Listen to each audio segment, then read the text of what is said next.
तो welcome back students. हम लोग जो जिन टिश्यूज की लास्ट बात कर रहे थे, तो पहले हमने बात की कौन सी टिश्यू की? अभी हमने आपको ये डिफरेंट टिश्यूज बता दी, बोन की बात चल रही थी। तो बोन आपको बताया था आपकी बॉडी में hard and solid connective tissue है जो आपकी बॉडी के अंदर इसका पहला काम है शेप एंड सपोर्ट। दूसरा काम क्या है? Protection of the delicate organ, जैसे कि ब्रेन, जैसे कि हार्ट। आपका हार्ट, आपके लंग्स प्रोटेक्टेड है यहाँ पर, तो प्रोटेक्शन का काम। तीसरा सपोर्ट, और के अलावा तीसरा काम फॉर्मेशन ऑफ ब्लड। चौथा काम रिजर्वॉयर ऑफ कैल्शियम। सांस लेने में भी मदद करता है स्केलेटन। जब आप सांस लेते हैं तो आपका ये पूरा जो रिब केज है ऊपर की तरफ जाता है, और जब सांस छोड़ते हो तो नीचे जाता है। तो सांस लेने में भी आपका स्केलेटन का रोल है। और सबसे बड़ी बात है, चलने में, मूव करने में भी आपके स्केलेटन का रोल है। तो ये सारा का सारा स्केलेटन किस चीज का बना हुआ है? बोन्स का बना हुआ है। और बच्चों, बोन को बनाने वाले जो खास सेल्स हैं उनका नाम क्या होता है? क्या कहते हैं? ऑस्टियो। अभी बताया था, ऑस्टियो मतलब बोन। बोन को बनाने वाले जो सेल्स हैं उनका नाम क्या है? ऑस्टियोसाइट्स। और जिस मीडियम के अंदर ये मौजूद होते हैं उसका नाम होता है मैट्रिक्स। हड्डियों का जो मैट्रिक्स होता है जिसमें ये सेल्स होते हैं वो सॉलिड होता है, हार्ड होता है। ये बताएं बच्चों, आपकी बॉडी में अगर किसी इंसान में हड्डियां कमजोर हो रही हैं, वीक हो रही हैं, बोन्स, तो उसकी क्या वजह हो सकती है? आपकी बॉडी में कैल्शियम मेटाबॉलिज्म अगर गड़बड़ है तो उसकी वजह से आपकी हड्डियां कमजोर हो सकती हैं।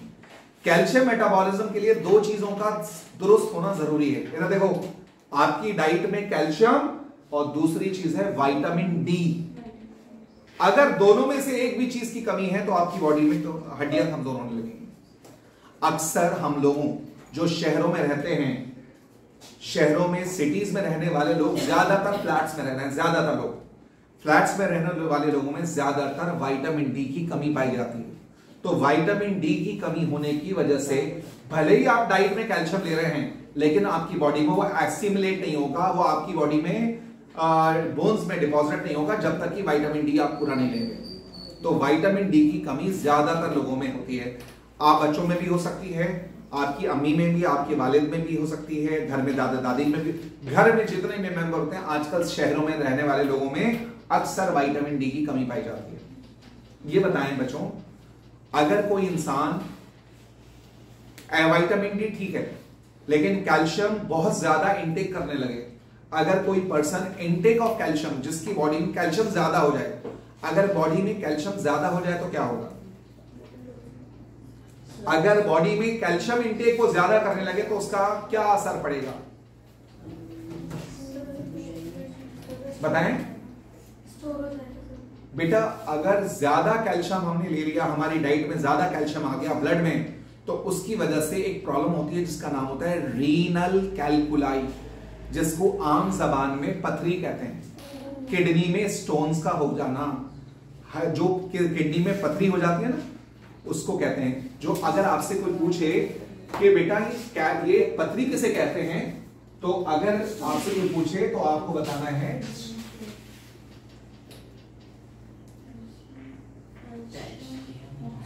कैल्शियम ऑक्सलेट का प्रेसिपिटेट। कैल्शियम ऑक्सलेट अगर आपकी किडनी में ज्यादा हो जाए, रिटेन हो जाए, तो वो एक हार्ड मास की शक्ल में इकट्ठा हो जाता है, जिसका नाम क्या है? इसको कहते हैं रीनल कैल्कुलाई, आम जबान में स्टोन्स, पथरी। सुना है नाम नहीं? तो जो पथरी जिन लोगों को होती है उनको डॉक्टर्स कैल्शियम और ऑक्सलेट वाली चीजों को खाने के लिए मना करते हैं। जैसे मैं आपको बताऊं, टमाटर, जो टोमेटोज होते हैं ना, डॉक्टर मना करते हैं उन लोगों को टोमेटो मत लीजिए डाइट में, क्योंकि टोमेटो में ऑक्सलेट होता है। ऑक्सलेट की वजह से उनकी प्रॉब्लम और बढ़ जाएगी, इसलिए डॉक्टर्स मना करते हैं। बात समझ आ गई? तो बॉडी में कैल्शियम मेटाबॉलिज्म के लिए, आपकी बॉडी में कैल्शियम मेटाबॉलिज्म के लिए किस चीज की जरूरत होती है? विटामिन डी और कैल्शियम। और आपकी हड्डियां किस टाइप, कौन से टाइप के सेल से बनी है? ऑस्टियोसाइट। ऑस्टियोसाइट का जो मैट्रिक्स होता है, जिस मैट्रिक्स में, जिस मीडियम में ये ऑस्टियोसाइट होते हैं, वो मीडियम कैसा होना चाहिए? सॉलिड। और उसके मीडियम के अंदर कई सारे सॉल्ट होते हैं, कैल्शियम और फॉस्फेट का सॉल्ट होता है उसमें। बात समझ आ गई?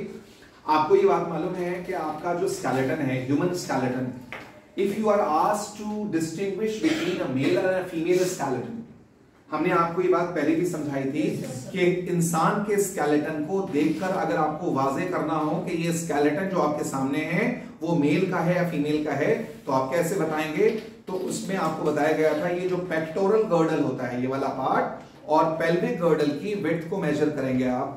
अगर pectoral girdle is comparatively broader then the pelvic girdle, अगर ये पार्ट ज्यादा चौड़ा है पेल्विक के मुकाबले में, तो ये मेल का स्केलेटन है। और if it is other way round, अगर ये इसका उल्टा हो, ये पार्ट नैरो है और ये वाला पेल्विस वाला हिस्सा ब्रॉड है, तो ये फीमेल का स्केलेटन होगा। सब बच्चों को क्लियर है? समझ आ गया सबको? ठीक है। अब ये तो बात हुई आपकी हड्डियों की। तो आपकी जो बोन्स होती हैं कौन से टाइप के सेल से बनी है? ऑस्टियोसाइट्स। नेक्स्ट क्लास में हम आपसे ये बात पूछेंगे, बोन डिस्ट्रॉइंग सेल्स कौन से होते हैं? ये तो बोन को बनाने वाले जो सेल्स होते हैं, बोन जिस सेल से बनी होती है वो ये है। आप हमें अगली क्लास में सोचिएगा इस बारे में। बोन डिस्ट्रॉइंग सेल्स, साइंस में, बायोलॉजी में बोन डिस्ट्रॉइंग सेल किसे कहा जाता है और उनका काम क्या है, वो आपसे मैं नेक्स्ट क्लास में सवाल करूंगा। बोन डिस्ट्रॉइंग सेल्स ये रब कर दूं। अभी बड़ी इंटरेस्टिंग टिश्यू की तरफ हम लोग आ रहे हैं, वो कौन सा है? ब्लड। बेटा ब्लड एक फ्लूइड कनेक्ट टिश्यू है, लिक्विड फॉर्म में जो टिश्यू है उसका नाम है ब्लड। ये देखें, ये जो ब्लड है, एक तो ब्लड के अंदर एक लिक्विड पार्ट होता है, इसका नाम क्या है? प्लाज्मा। आपके लिक्विड, आपके खून के अंदर, आपके ब्लड के अंदर जो लिक्विड मीडियम है, अगर आपके ब्लड को छान लिया जाए, सारे सेल्स उसमें से अलग कर दिए जाएं, तो जो लिक्विड मीडियम है उस लिक्विड मीडियम का नाम क्या है? प्लाज्मा। फिर उसके बाद इसके अंदर एक सेल्स होते हैं जिनका नाम क्या है? क्या है? एरिथ्रोसाइट, जिसको आम जबान में क्या कहते हैं? Red blood cells. फिर तीसरे नंबर पे इसके अंदर जो सेल्स होते हैं, लीड क्या कहते हैं, जिनको आम जबान में क्या कहा जाता है? White blood cell. और तीसरे होते हैं थ्रोम्बोसाइट्स, जिनको कॉमनली किस नाम से जानते हैं? किस नाम से? प्लेटलेट्स। पहले बात करते हैं रेड ब्लड सेल्स। आरबीसीज लाल कलर के कुछ बहुत सारे सेल्स होते हैं, बहुत सारे रेड कलर के सेल्स होते हैं। वो लाल क्यों दिखते हैं? ये लाल कलर के, ये इनका जो शेप होता है बाइकॉन्केव होता है, ऐसे इस शेप के सेल्स होते हैं। इनके अंदर एक पिगमेंट होता है, क्या, कौन सा? हीमोग्लोबिन। हीमोग्लोबिन एक पिगमेंट है इनके अंदर लाल कलर का, जो क्या करता है? ऑक्सीजन को कैरी करता है। गैसेस, जब हम सांस लेते हैं तो हमारी बॉडी के टिश्यूज और फेफड़ों के बीच में, लंग्स के बीच में, टिश्यूज के दौरान, टिश्यूज और फेफड़ों के बीच में ऑक्सीजन और कार्बन डाइऑक्साइड को कैरी करने का, ट्रांसपोर्ट करने का काम किसका है? हीमोग्लोबिन। और हीमोग्लोबिन क्योंकि पार्ट है रेड ब्लड सेल का, तो रेड ब्लड सेल्स आपकी बॉडी में ट्रांसपोर्टेशन ऑफ गैसेस में शामिल हैं, गैसेस के ट्रांसपोर्ट में रोल प्ले करते हैं। बात समझ आ रही है सब बच्चों को? आगे सुने बच्चों, ये जो रेड ब्लड सेल्स हैं, अगर हम इसकी काउंट की बात करें, आरबीसी काउंट की बात करें, लड़कियों में, वुमेन के अंदर इसका नंबर होता है 4 से 4.5 मिलियन पर decilitre of blood. 100 ml blood में फीमेल में इसका नंबर तकरीबन 4 से 4.5 मिलियन होता है, और मेल्स के अंदर इसका नंबर कितना होता है? 4 से 4.5 से 5 मिलियन। आरबीसी का नंबर मेल्स में थोड़ा, फीमेल के मुकाबले में थोड़ा ज्यादा होता है। मेल के अंदर आरबीसी का नंबर फीमेल से थोड़ा सा ज्यादा होता है, ये आरबीसी काउंट बताया। आरबीसी का नंबर फीमेल के मुकाबले में मेल में ज्यादा होता है।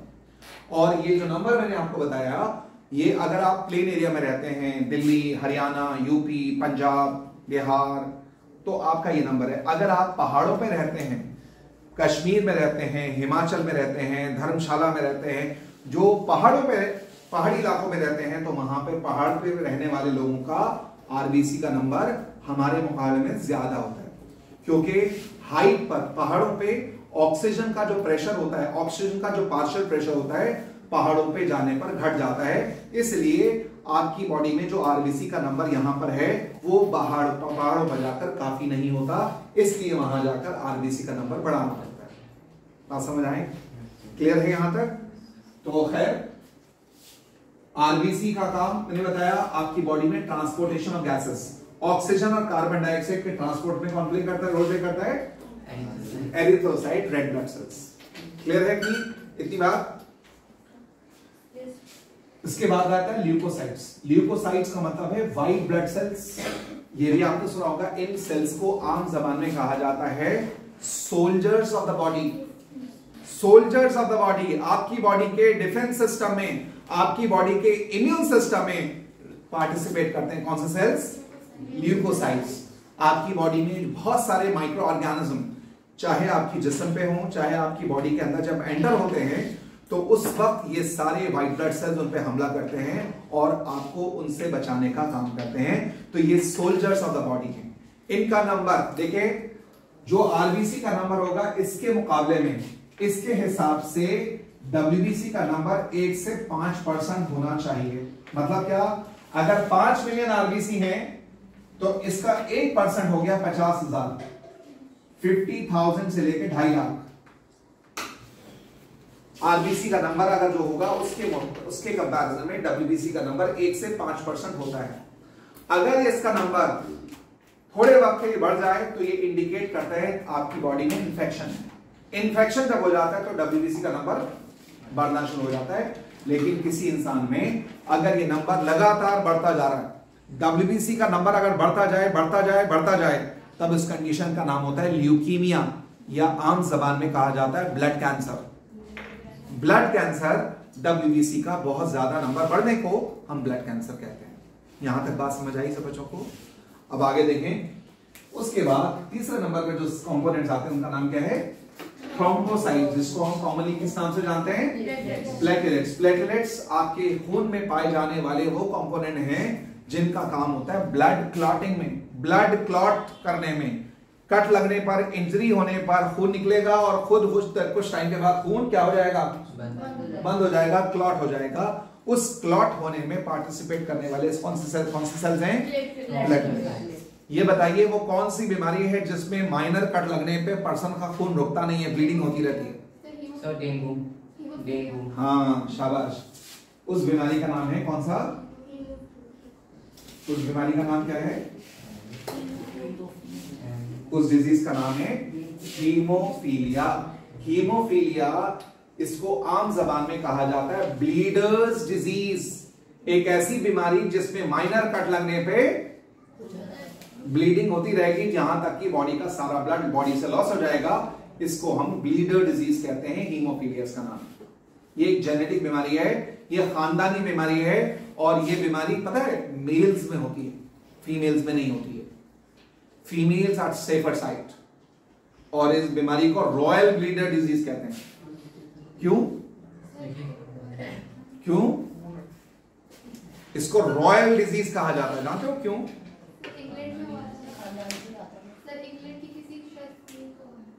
क्वीन एलिजाबेथ का नाम सुना है? Queen Victoria, queen Elizabeth also carrier of this disease. मतलब ये क्वीन विक्टोरिया, क्वीन एलिजाबेथ की फैमिली में ये बीमारी देखी गई थी। और कोई इंसान आज आपको अगर आपके अंदर इस बीमारी के जीन हैं तो इसका मतलब ये हुआ कहीं ना कहीं आप उस रॉयल फैमिली से, उस रॉयल खानदान से आपका ताल्लुक है। ये इसका, इसलिए इसका नाम क्या है? Royal bleeder. जी,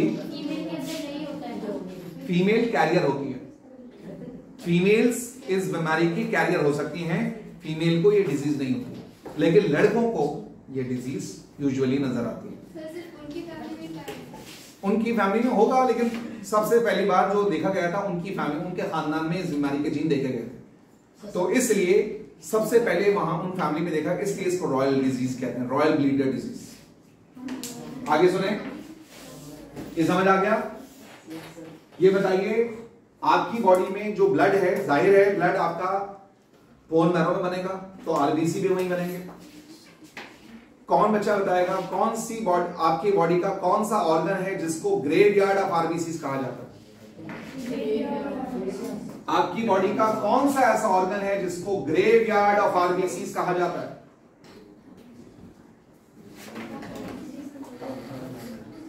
बताएं, कौन सा ऑर्गन है जिसको ग्रेवयार्ड ऑफ आरबीसीज कहते हैं? आरबीसी का कब्रिस्तान। आरबीसी मरने के बाद वहां चले जाते हैं, उसको टुकड़े उनको वहां भेज दिए जाते हैं। उस ऑर्गन का नाम है कौन सा? स्प्लीन। आपके बॉडी में एक ऑर्गन है स्प्लीन। इसको ग्रेवयार्ड ऑफ आरबीसीज भी कहा जाता है और इसका एक और नाम है ब्लड बैंक। ब्लड बैंक, जब बॉडी में नए ब्लड की जरूरत पड़ती है तो इसको इससे राब्ता किया जाता है, इससे कांटेक्ट किया जाता है। इसका नाम क्या है? स्प्लीन। समझ आ रही है बात बच्चों को? Spleen is the graveyard of RBCs and also known as blood bank. Clear? आपकी बॉडी में, आपके एब्डोमेन में, लिवर के पास ये ऑर्गन होता है जिसका नाम स्प्लीन है। ठीक, बहरहाल इसके बाद अब आते हैं लिम्फ पर। जैसे बेटा आपकी बॉडी में जो ब्लड वेसल्स हैं, आर्टरीज हैं, वेन्स हैं, उसमें खून फ्लो कर रहा है। ब्लड फ्लो करने के लिए अलग अलग वेसल्स होती हैं। एक ऐसे ही आपकी बॉडी में ब्लड जैसा एक फ्लूइड होता है अंदर, जो कलरलेस होता है, उसमें कोई कलर नहीं होता। उसका नाम क्या है? लिम्फ। ब्लड की तरह आपकी बॉडी में पाया जाने वाला एक फ्लूइड है जिसका नाम क्या है? लिम्फ। लिम्फ और ब्लड में फर्क क्या है? ब्लड में आरबीसीज होते हैं, लिम्फ में कोई आरबीसी नहीं होता। लिम्फ कलरलेस होता है जबकि ब्लड कलर्ड होता है। लिम्फ का मेन काम जो है वो आपकी बॉडी में इम्यूनिटी प्रोवाइड करना है, जबकि ब्लड का काम इम्यूनिटी प्रोवाइड करना भी है, ट्रांसपोर्टेशन ऑफ गैसेस में भी है, एक्सक्रीशन में, बहुत सारे कामों में। लेकिन लिम्फ का मेन काम आपकी बॉडी में इम्यूनिटी प्रोवाइड करना होता है। समझ आ गई बात? अच्छा, तो ये बताइए वो कौन सी बीमारी है जिसके अंदर पर्सन का इम्यून सिस्टम कमजोर हो जाता है? वो कौन सी बीमारी है जिसमें पर्सन, उसका नाम है एड्स। ये बताएं, एड्स की फुल फॉर्म बताएं। Acquired immunodeficiency syndrome. सिंड्रोम का मतलब होता है collection of diseases. Collection of diseases. अगर किसी इंसान को, अगर आपसे कोई पर्सन कहे I am suffering from a disease, तो आप समझ जाएंगे कि उसके अंदर एक डिजीज है, कोई बीमारी है। लेकिन अगर वो आपसे कहे कि I am suffering from a syndrome, I am having a syndrome, यानी उसको कई सारी प्रॉब्लम्स के साथ हो रही है, कई सारे सिम्टम्स के अंदर आ रहे हैं, उसको कहते हैं syndrome. Collection of symptoms, collection of diseases is called, क्या कहेंगे? सिंड्रोम। तो एड्स इज अ डिसऑर्डर जिसके अंदर पर्सन का इम्यून सिस्टम कमजोर हो जाता है, और कमजोर हो जा रही है बच्चों नाउ। तो ये बात हुई। अभी मैंने आपको ब्लड के बारे में बताया, ब्लड, अब लिम्फ के बारे में बताया। लिम्फ कलेक्ट जो है वो कैसा कनेक्टिव टिश्यू है? कलरलेस फ्लूइड कनेक्टिव टिश्यू है, जिसके अंदर एक तो आरबीसीज नहीं होते और इसके अंदर जो प्लाज्मा होता है, इसमें भी प्लाज्मा है, इसमें भी प्लाज्मा है, लेकिन इसके अंदर प्लाज्मा के अंदर जो प्रोटीन का कंसंट्रेशन होता है उसमें फर्क होता है। एक वर्ड सुना है एंटीबॉडीज। एंटीबॉडीज क्या होती है? आपके व्हाइट ब्लड सेल्स की द्वारा, आपके व्हाइट ब्लड सेल्स जो प्रोटीन सिक्रीट करते हैं इन्फेक्शन को मारने के लिए, हमला करने के लिए, उनका नाम क्या होता है? एंटीबॉडीज। दोबारा सुन लीजिए, आपके व्हाइट ब्लड सेल्स जो प्रोटीन सिक्रीट करते हैं, प्रोटीन की फौज बनाते हैं, आर्मी बनाते हैं, जो हमला करती है जाके इन्फेक्शन पर, उसका नाम क्या है? एंटीबॉडीज। ये एंटीबॉडीज हमारी बॉडी में हर बीमारी के अगेंस्ट में बनती हैं। बच्चों, आपने सुना होगा एक सवाल, आपने सुना होगा जो मदर का जो मिल्क होता है वो बच्चों के लिए बेहतरीन ग़िज़ा माना जाता है। क्यों? आपने कभी सुना होगा कि कहा कि भाई डॉक्टर्स कहते हैं कि mother's milk is best for babies. ऐसा क्यों माहिर? इधर देखिए, क्योंकि जब माँ, जो मदर हैं, जब बेबी को फीड कराती हैं तो उनके मिल्क में कुछ बनी बनाई एंटीबॉडीज होती हैं। क्योंकि जो न्यूबॉर्न बेबी होता है उसका, बच्चे का इम्यून सिस्टम कमजोर होता है, हर टाइप के इन्फेक्शन के लिए वो बच्चा प्रोन होता है, उसको बीमारी, क्योंकि अभी उसके इम्यून सिस्टम बना नहीं।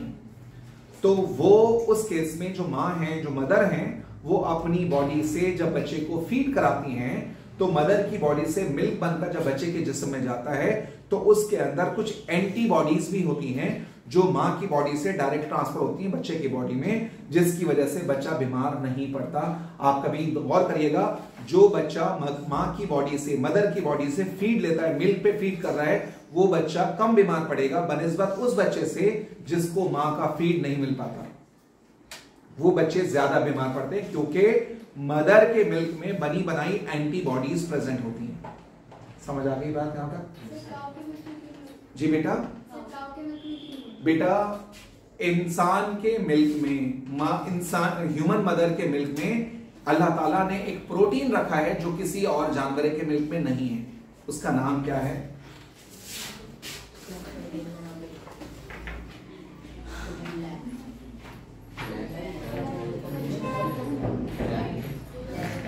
अल्फा लैक्टोअल्बुमिन।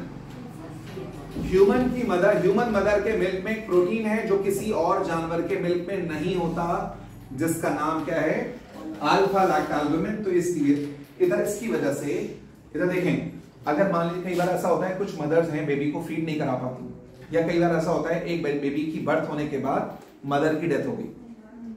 मदर की डेथ होने के बाद उस बच्चे को फीड कराने के लिए लैक्टोजन, काऊ का मिल्क या बफेलो का मिल्क डाइल्यूट करके बच्चे को दिया जाता है।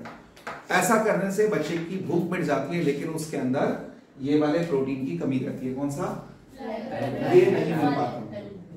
तो इसलिए ये मदर का मिल्क में, सिर्फ मदर के मिल्क में ये प्रोटीन होता है, किसी और एनिमल में नहीं होता।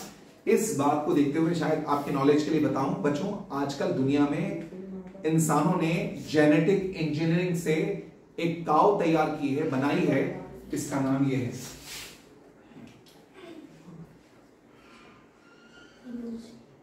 उस काऊ का नाम क्या है? रोजी काऊ है। इस काऊ का नाम रोजी रखा है। इस काऊ की खास बात यह है कि इस काऊ के दूध में वो प्रोटीन मौजूद है जो हमारी ह्यूमन की मदर के मिल्क में होता है। इसलिए इस काऊ के मिल्क को पूरी दुनिया में आज का एक्सपोर्ट किया जा रहा है। बड़ी डिमांड है इसकी, क्योंकि जो मदर बेबी को फीड नहीं करा पाती, जिन बच्चों को फीड नहीं मिल पाता, उन बच्चों को इस काऊ के मिल्क को सब्स्टिट्यूट के तौर पर इस्तेमाल किया जा रहा है। समझ आ गई बात? क्लियर है? आगे सुने। उसके बाद लिम्फ के बाद अब हम आ रहे हैं नेक्स्ट टिश्यू की तरफ। कौन सा?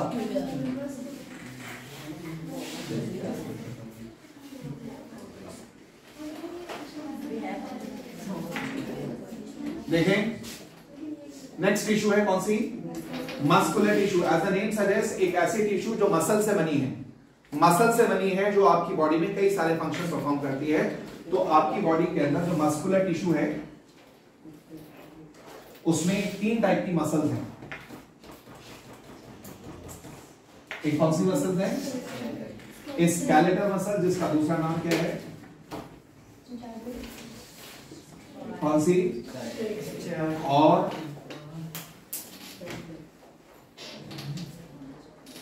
तीसरा नाम वॉलंटरी मसल्स। दूसरी होती है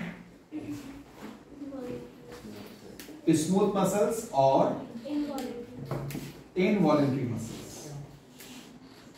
और तीसरी जो मसल है इन दोनों का मिक्सचर है। तीसरी जो मसल है उन दोनों का मिक्सचर है, उसका नाम क्या है? कौन सी मसल? Cardiac muscles. जरा देखें, स्केलेटल मसल्स वो मसल जो आपके स्केलेटन से डायरेक्टली जुड़ी हैं, आपकी हड्डियों से जो मसल डायरेक्टली जुड़ी हैं, वो मसल्स कौन सी हैं? स्केलेटल मसल्स हैं। और ये मसल हमारे कंट्रोल में है। जब हम चाहें इसमें कंट्रैक्शन रिलैक्सेशन करा सकते हैं। देखिए सर, ये मसल है, जब मैं चाहूं इसको कंट्रैक्ट करा सकता हूं, रिलैक्स करा सकता हूं, ये मेरे कंट्रोल में है। तो ये मसल कहलाती है वॉलंटरी मसल्स। ये वॉलंटरी मसल्स है जो आपके मेरे स्केलेटन से जुड़ी है मसल, वो वॉलंटरी मसल है, हमारे कंट्रोल में है, हमारे विल के मुताबिक हैं, हमारी मर्जी के मुताबिक हैं, इसलिए वो मसल्स वॉलंटरी मसल्स होती हैं। जबकि स्मूथ मसल्स आपकी बॉडी की वो मसल्स हैं। देखिए सर, आपकी बॉडी में फूड पाइप है, एलिमेंट्री कैनाल है, आपका स्टमक है, आपकी आंतें हैं, उनके अंदर मसल्स हैं, वो मसल्स हमारे कंट्रोल में नहीं है। आप सो रहे हैं तब भी वो मसल्स कॉन्ट्रैक्ट कर रही हैं, आपकी आंतों की मसल्स हैं वो कॉन्ट्रैक्ट रिलैक्स कर रही हैं जब आप सो रहे हैं, तो इसका मतलब वो मसल हमारे कंट्रोल में नहीं होती। ऐसी मसल्स कहलाती हैं कौन सी? Involuntary muscles. और तीसरी मसल्स हैं कहां, कौन सी? कार्डियक मसल, जो कहां पे मौजूद हैं? आपके हार्ट में मौजूद हैं। और ये हार्ट की जो मसल्स हैं ये खास मसल हैं जिसमें ब्लड सप्लाई ज्यादा है और ये मसल हमारे कंट्रोल में नहीं होती। अगर इसके स्ट्रक्चर की बात की जाए, ये स्केलेटल मसल्स दिखती कैसी हैं उसकी अगर मैं बात आपको बताऊं, देखें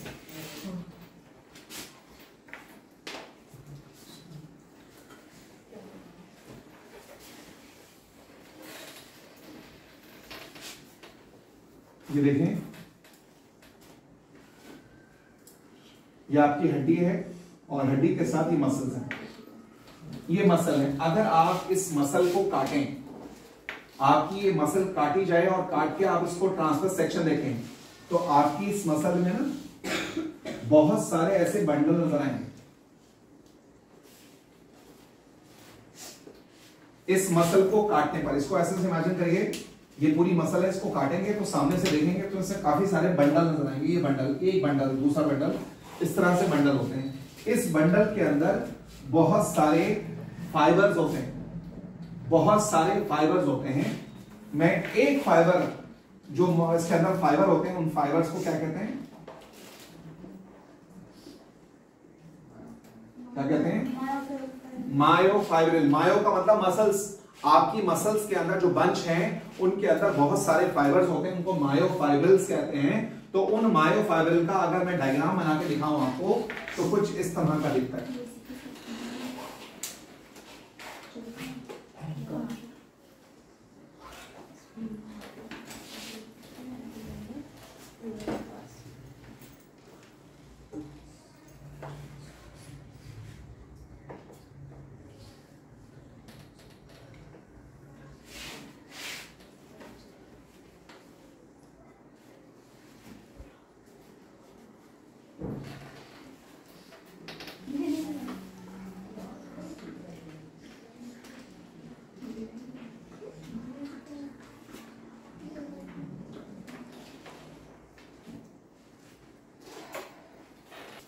देखिए, आपका एक फाइबर है मसल का, ये मसल का फाइबर है,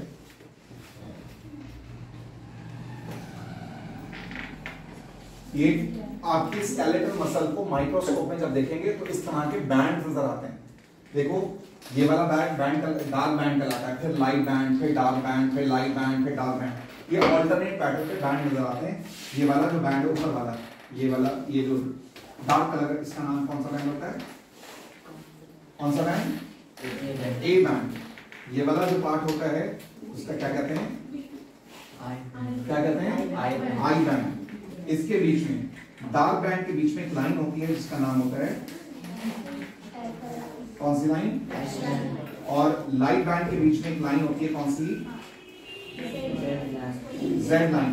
तो इधर देखिए, जब आपके मसल्स के अंदर ऑल्टरनेट पैटर्न के बैंड्स होते हैं तो इन बैंड्स को क्या कहते हैं? क्या कहते हैं इसको? स्ट्रिएशन। बैंड्स को स्ट्रिएशंस कहते हैं। तो आपकी स्केलेटल मसल में इस तरह का बैंड्स मिलने की वजह से इस मसल का नाम क्या है? स्ट्रिएटेड मसल भी है, क्योंकि आपके स्केलेटन से जुड़ी है तो इसलिए इसका नाम क्या है? स्केलेटल। और आपके कंट्रोल में ये मसल्स होती हैं तो क्या कहेंगे? तो इसलिए इस मसल के 3 नाम हैं। और इसमें आपको बताया बैंड, ए बैंड, फिर लाइट बैंड, फिर ए बैंड, फिर आई बैंड, इस तरह से होते हैं। और ये एक लाइन जेड लाइन है। ये कौन सी लाइन है बताओ? Z line. ये भी जेड लाइन है। दो जेड लाइन का जो बीच का डिस्टेंस होता है, दो बीच के जेड लाइन के बीच का जो डिस्टेंस होता है, इसका नाम क्या है? क्या कहते हैं बच्चों? Sarcomere. The distance between two Z lines is called sarcomere. जैसे आप लोग कहते हैं ना, आपके ब्रेन का स्ट्रक्चरल यूनिट कौन सा है? आपके ब्रेन का यूनिट वो है न्यूरॉन, नर्व सेल। आपकी किडनी का जो स्ट्रक्चरल यूनिट है वो है नेफ्रॉन। ऐसे ही आपके मसल्स का जो यूनिट है वो कौन सा है? सार्कोमेयर। जब मसल्स आप कॉन्ट्रैक्ट कराते हैं, मसल खिंचती है, रिलैक्स होती है, तो इस एक ऐसे सार्कोमेयर एज ए यूनिट काम करते हैं बहुत सारे। तो ये एक मसल फाइबर का डायग्राम है जिसके अंदर बैंड नजर आते हैं और इसमें एक ऑल्टरनेट पैटर्न में dark band, light band, dark band, light band, dark band, light band नजर आते हैं। इन मसल्स, इन बैंड्स को स्ट्रिएशंस कहा जाता है। स्ट्रिएशन की वजह से ये मसल स्ट्रिएटेड मसल है। ये कंट्रोल हमारे कंट्रोल में है, तो इस मसल का नाम वॉलंटरी मसल है। और ये मसल्स हमारे कंट्रोल में है। आपने एक नाम सुना होगा मसल फैटिग हो जाती है। मसल फैटिग होने का मतलब मसल्स के अंदर जब लैक्टिक एसिड बन जाता है, मसल्स में जब लैक्टिक एसिड बन जाता है तो हम कहते हैं मसल फैटिग हो जाती है। जब आप किसी मसल को ज्यादा वर्क में लाते हो, ज्यादा यूज में लाते हो, तो उसमें लैक्टिक एसिड बन जाता है, तो दैट इज हम कहते हैं मसल फैटिग हो गई।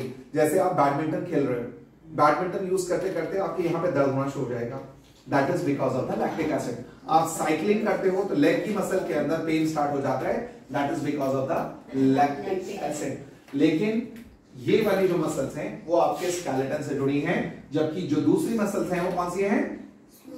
Smooth muscle. ये हमारे कंट्रोल में नहीं है, ये हमारे कंट्रोल में, आप चाहो या नहीं चाहो ये मसल से कंट्रैक्शन रिलैक्सेशन होगा। और तीसरी मसल कौन सी है?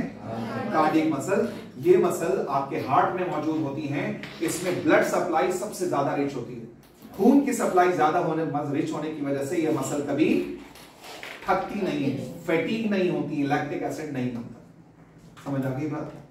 क्लियर है?